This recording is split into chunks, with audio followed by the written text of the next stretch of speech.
শুধু আইয়া কানাস্তাইন। আপনারা দেখেছেন ইতিমধ্যে আমাদের বাংলাদেশের বর্ডারে তারা কাটার তারের বেড়া দিচ্ছে। আপনারা বেড়া দেন, কোনো সমস্যা নাই, আপনাদের জায়গায় আপনারা বেড়া দিবেন। বাংলাদেশের এক বিন্দু মাত্র জায়গা ছাড় দেওয়া হবে না। বাংলাদেশের মধ্যে যদি তোমরা কাটা তারের বেড়া নিয়ে ঢুকো, এই কাটা তারের বেড়া দিয়ে তোমাদের খান খান করে দেওয়া হবে। বাংলাদেশের মানুষ স্বাধীনতা অর্জন করতে জানে, স্বাধীনতা রক্ষা করতে জানে। বাংলাদেশের স্বাধীন বাংলার মাটি এক বিন্দু ছাড় দেওয়া হবে না।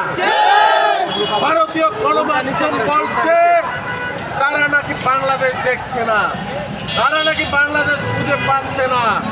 বাংলাদেশের ভারতীয় আরেক গণমাধ্যম বলছে, সাংবাদিক আপনারা জানেন, পাগল সাংবাদিক, সে বলে ইউনূস নাকি এসে পড়েছে, তাই ভারতের জন্য সমস্যা হয়ে দাঁড়াবে যতদিন ইউনূস থাকবে। আমি তোমাদের বলে দিতে চাই, আগামী নির্বাচনে বাংলাদেশের মধ্যে বাংলাদেশের প্রধানমন্ত্রী হবে দেশনেত্রী বেগম খালেদা জিয়া। বাংলাদেশের রাষ্ট্র পরিচালনা করবে রাষ্ট্রপতি হবে ডক্টর মোহাম্মদ ইউনূস। আর তোমাদের তবরদারি আমরা চুকিয়ে দেব।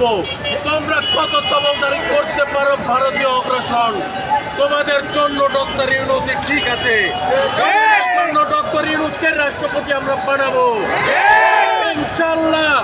আল্লাহ যদি সহায় হয়, দেশনেত্রী বেগম খালেদা জিয়া এই দেশ শাসন করবে প্রধানমন্ত্রী হিসাবে। তোমাদের বলে দিতে চাই, তোমরা নাকি বাংলাদেশ চাও, তোমরা নাকি চট্টগ্রাম চাও, তোমরা পুরো বাংলাদেশ নিবে। কেন? তোমাদের কি যৌতুক দিতে হবে নাকি? এই মেয়ে তো আমরা কোনোভাবে তোমাদের কাছে দেই নাই। এখন কি যৌতুক না দিলে মেয়ে কি ছেড়ে দিবে নাকি মেয়েকে তালাক দিবে? সমস্যা নাই, মেয়েকে পাঠিয়ে দাও, মেয়েকে প্রয়োজনে আবার বিবাহ দেব এবং এই মেয়ের বাসর ঘর হবে বাংলাদেশের পুরোনো জেল, চকবাজার জেলের মধ্যে। যে জেলের মধ্যে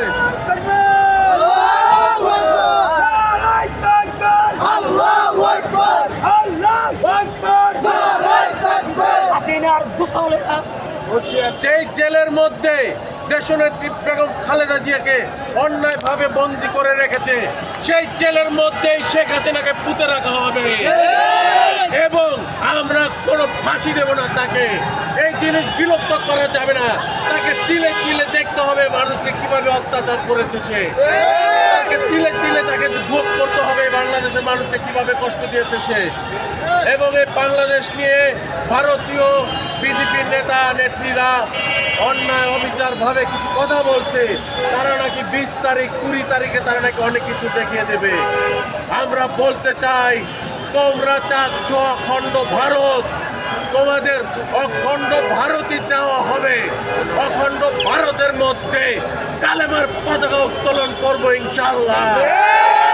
এই অখণ্ড ভারত যে চাচ্ছ, এর মধ্যে বাংলাদেশ ঢুকবে, পাকিস্তান ঢুকবে, আফগানিস্তান ঢুকবে। এত মুসলিম দেশ ঢোকার পরে তোমরা তো মুতাই বন্ধ করে দেবে। আজকে বাংলাদেশের এবং বাংলাদেশের বাইরে ভারতীয় যে মুসলিমরা আছে, তারা অন্যায় অবিচারে তাদেরকে হত্যা করছে, তাদেরকে বলছে মুসলমান হিন্দুদের জন্য খাতরা হয়ে দাঁড়িয়েছে। আমি বলতে চাই, তোমরা যদি বলো হিন্দুরা খাত নেবে, তাহলে বলতে চাই তোমাদের প্রধানমন্ত্রী থেকে পিয়ন পর্যন্ত হিন্দু, তারপরেও তোমরা কেন খাত নেমে আছো? আজকে তোমরা বারবার মসজিদ ভাঙতেছ। তোমরা বলো তোমাদের ভগবানের খোঁজ পাওয়া মসজিদের নিচে। কেন তোমাদের ভগবান মসজিদের নিচেই কেন থাকে?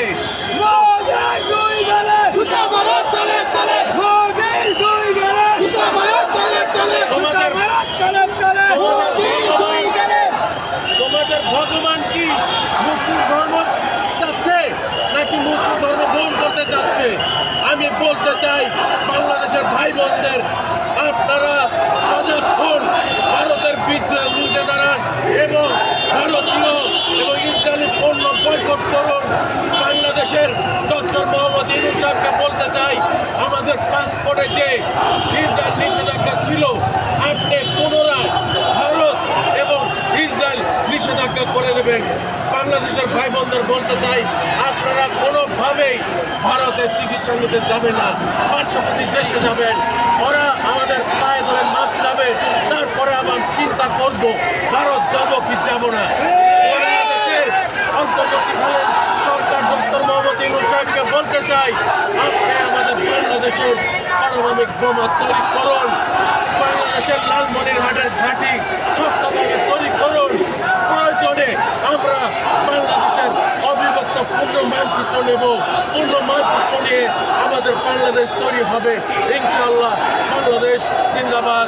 মরহুম আব্দুল হামিদ খান ভাসানী অমর হোক। দেশনেত্রী বেগম খালেদা জিয়া দীর্ঘজীবী হোক।